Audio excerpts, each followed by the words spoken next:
Guys, I know the significance of every Big Ten win is always huge, but especially with this rivalry, the border battle, all three of you, especially John being the newcomer in this one, what significance does the border battle victory mean for you guys? Yeah, it's huge. I think obviously stepping into a new team this year, I kind of have to take on some of the tradition and kind of see what things are about around here. And I think this game in particular has a little bit of extra energy to it, and I think it just adds to the excitement and the competitiveness of a game like this. So it was good to come out here and get a win. We'll go Andrew and then Mark in the front row. Kamar, you guys, after one half, are up 1. You outscore them by 20 in the second half. What changed? What were you guys able to do better in the second half? We just had to go into the locker room and huddle together and figure out where they were beating us on both ends, or where mostly the defensive end, but just what we could do better as a team to just make sure we're gelling and not letting them get into any rhythm. So once we had that little break where we could just go together and talk it out in the locker room, I feel like we were more prepared. Mark? Kamari also, second half, team had 11 assists. They were spread between 7 guys. When you get that many guys getting involved in that fashion, what's the effect? How does that help, the bottom line? It's just because it helps because they can't just key in on just one guy, and that's what's special about our team is we have a lot of weapons. We are a pretty deep team, so you never know who can go off, and just having like those 6 or 7 guys each sharing the ball and scoring the ball, it's just good to know that other teams can't really just zone in on one guy. Michael? Steve, you guys were getting beat. You guys were getting beat inside pretty consistently early in the year. I guess what's improved in that area and just overall defensively. Yeah, I think just our teammates and our coaches have gone, specifically me and Nolan, just about being more of a presence at the rim. And I'd say the guy right to my left has been the main factor in that, just telling us that it's our paint and we own that paint. And when you have 2 7-footers out there, there shouldn't be much going in the paint. So I credit my teammates, my coaches, and they've been honest constantly about it, and it's working. Jim? Steven, I know you've been asked about Coach Gard kind of bluntly talking about your play about a month ago. Obviously, it's done the trick. I mean, part of it is, do you think part of it is he wants more out of you, but he knows you can handle the critique, even as harsh as it is? No, for sure. As a 5th-year guy, I think he expects guys like me, Gilly, us older guys, Klez, to be able to handle that criticism, and I think he used it to light a fire under us, and that obviously has worked. And like I said, credit to them for finding different things to make us successful, and Marcus? Steve, you go a long way with Dawson since high school. How tough was he to guard in the first half, and then kind of what you're doing in the second half to limit him? Yeah, no, like you said, since high school, he's been a handful for not only me, but everyone he's played to guard, and he's averaged almost 20 a game in the Big Ten. He's a phenomenal player, and I think just showing him bodies, being physical, he's going to get his, but just trying to make him tough buckets, and obviously not let him go left because he's a lefty, but just trying to make every bucket tough for him is the big thing, I think. Kamari, you got to start tonight in place for Matt's tonight. Did your mindset change, and if so, what was your mindset coming into the game? Honestly, there was no mindset change other than me being super excited just to be starting. I haven't started since my freshman year, so that was like the only kind of change was just I was just a little bit more eager to play, like just excited to go. But other than that, the mental was the same. Each game it'll be the same. Whether I'm coming off the bench or I'm starting, I'm gonna give that same energy, the same effort, day in and day out. So nothing changed. Kedrick? Kamari, what if anything stood out from some of the guys who got some other extended minutes tonight with the shortened rotation, like Marquez or Jack, Janicki? There's no surprise in those guys showing up today. They do it every day in practice. We see it every day. We've been seeing it since the summer, and they just show up and work hard every single day. So there's no surprise from myself or the guys here. They know that those guys are key off the bench, and they showed it today. John, it took about 20 minutes for the offense to get going, I guess, but the way that the defense has been playing lately, I guess, how does that, in what ways does that open things up for you guys? I think you kind of just said it. Just the defense kind of opened up offense a little bit, and things just work better, start flowing better. You get confidence, get things rolling when you're getting stops. So I think just getting on transition and is crucial when and just playing good defense is crucial for the offense. Mark? And John, you had a couple of 3-point plays. Just what kind of satisfaction does that give you when you hear the whistle and you're able to kind of, not only finish the bucket but then go to the line and complete the 3-point play? Yeah, it's good to just try to make a play for the team, trying to close them out second half and keep the lead. I think it was good to see some of the plays go our way.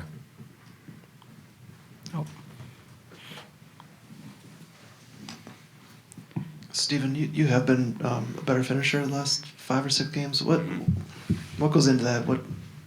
Why has that been so much more efficient there?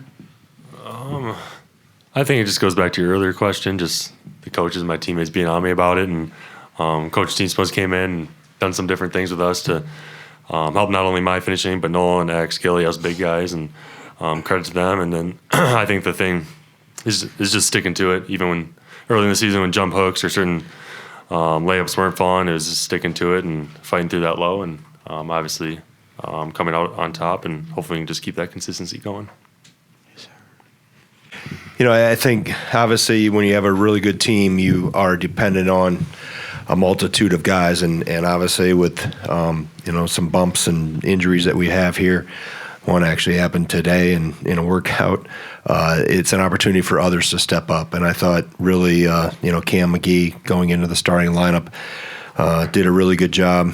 Gilmore he's battling some sickness right now and gave us everything he could. Xavier Amos getting 20-some minutes, and I thought defensively did some really good things on Garcia and made it harder. But you have to have other guys step up, and as you go through a season, and that's, I think, shows the unselfishness of this group, the connectiveness of this group, and how they want to play with and for each other. So,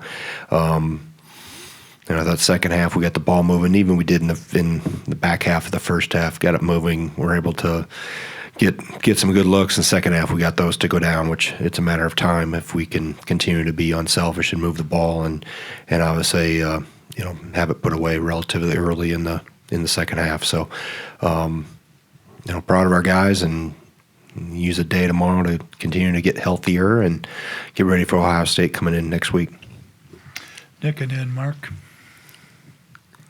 Hey, Greg, I know this certainly doesn't always tell the full story, but Steve plus 35 tonight, 18, I think shot like 85%. Just what stood out about his aggressiveness and how has that been so key this streak? He was a grown man. I mean, that's what we've seen here, really since probably Butler, right? And he understands how good he can be when he's aggressive. I think the rotational shift and getting him in and out in shorter spurts has helped, but he's also just been assertive, and dominant in his own way. So it's great to see, and I think it's helped, to take the pressure off Blackwell, pressure off Tanjay. We don't have to. I've said before, we can come at you in a lot of different ways and have different guys, lead the scoring charge. And when you have two, bigs like Steve and Nolan, and you can depend on them, that's makes us, really hard to guard because we can play a lot of different ways. And I'm just happy for Steve because he's been committed to this thing and to this place for a long time and has worked extremely hard. And like I always say, an aggressive Steve is a good Steve, and got to keep that going. Get a mic for Mark, please. Greg, along the lines of your bigs, I think 5 of your first 6 threes in the second half were from, your big guys. When they're hitting from that range, what is that? Just can you speak to the effect it has on just the entire offense? Yeah, I mean, it allows us to spread the floor even more.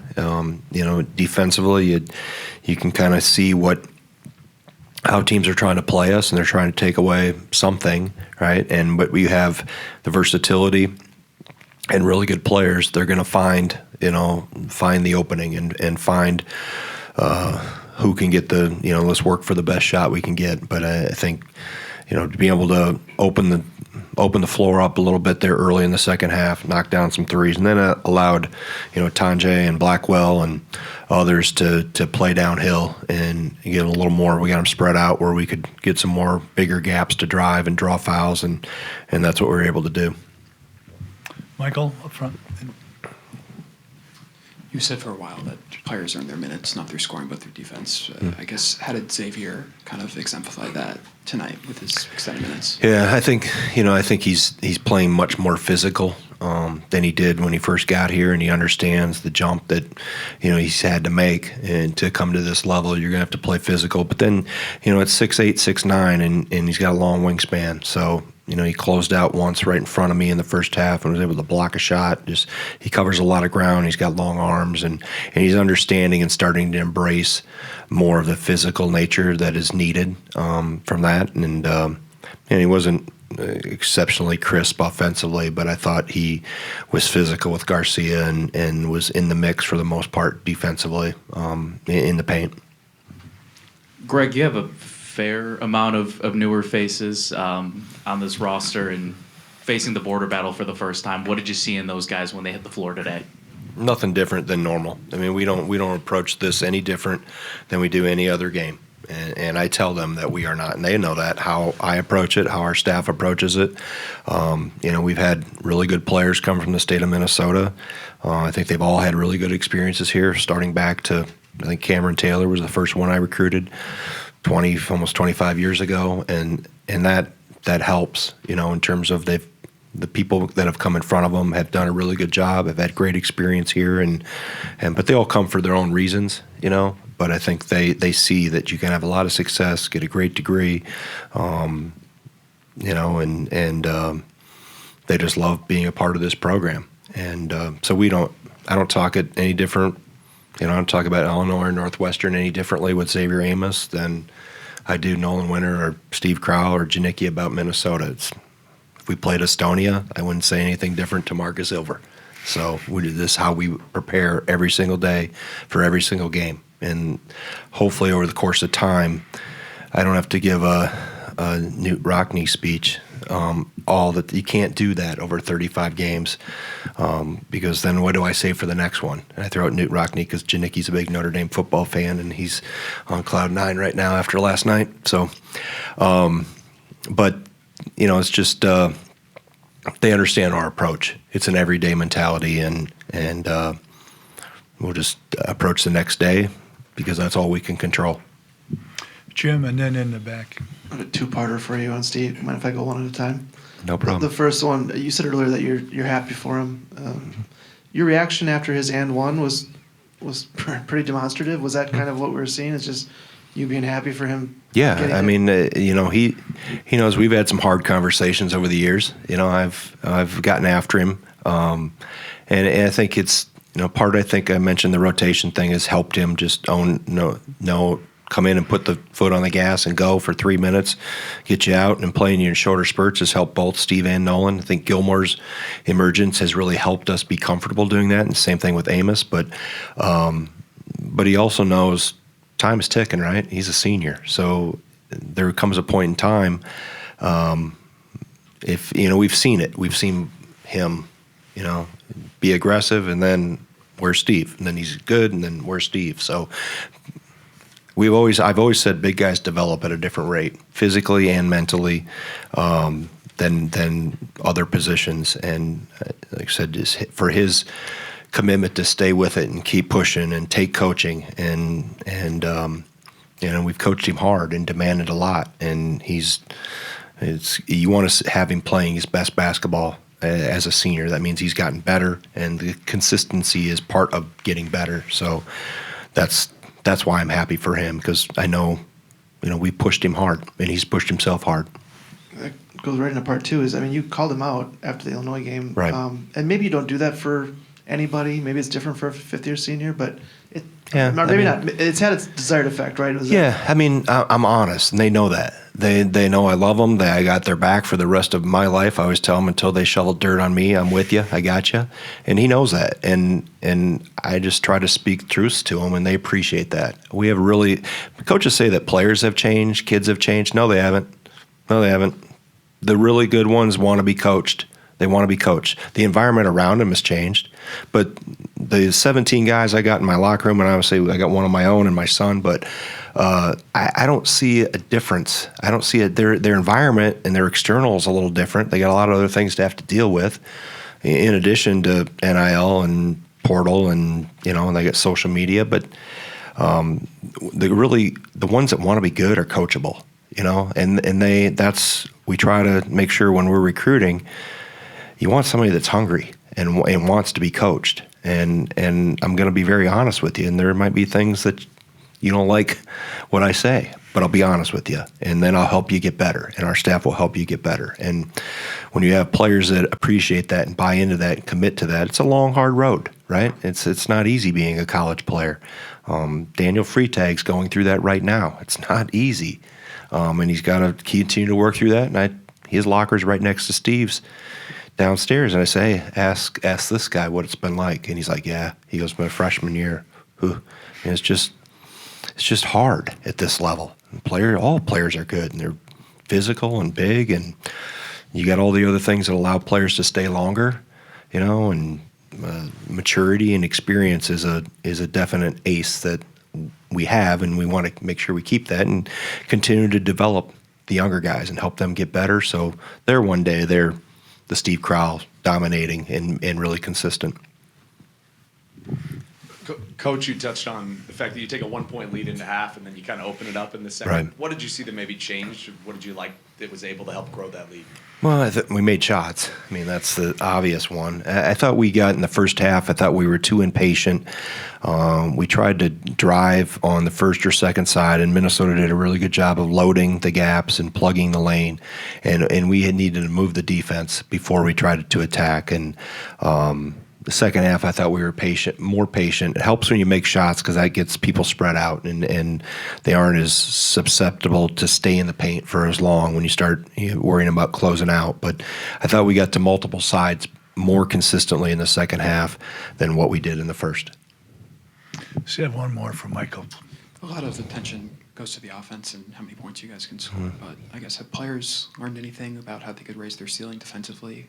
Yeah, I think I think we've gotten better in spurts defensively. As a coach, I'll always find the things we're not good enough at. And they understand it, and I say that because I listen to what they say in the huddles and when they come to those timeouts, what they're talking about, and sometimes it's jubilation, sometimes it's, hey, we have to keep pressure on the ball or make sure we're loading the paint, whatever it may be. They are very keen. They know. I have really smart players, and more often than not, they know exactly. I could really trade seats with them in the timeout sometimes, and they could lead it, and I let them talk because they're the ones playing it, and let them converse back and forth. And I think that's, when you get a player-coach team or a coach team, you have a really that gives you a chance to have a really, really good team when the players are taking ownership and understand how important every possession is, how important the offense is, how important the defense is, and as much as everybody's made about our offense, they understand defense is a big piece of what we continue to do. Just a quick follow-up. I guess those player-led conversations, are they more often than not defensive-oriented? Both. I wouldn't say it's always defensive. It was when we were down 15-5. It was like, hey, we're getting good looks. We need to crank it up defensively. We need to turn up the pressure on the ball. We need to, and they did that. They got some offense from their defense and got us going a little bit offensively. Because I thought we had good looks in the first, those first 5-8 minutes. Didn't go down, but defensively is where we were able to dig our heels in and be able to bite back, so to speak, and get momentum going from what we did defensively.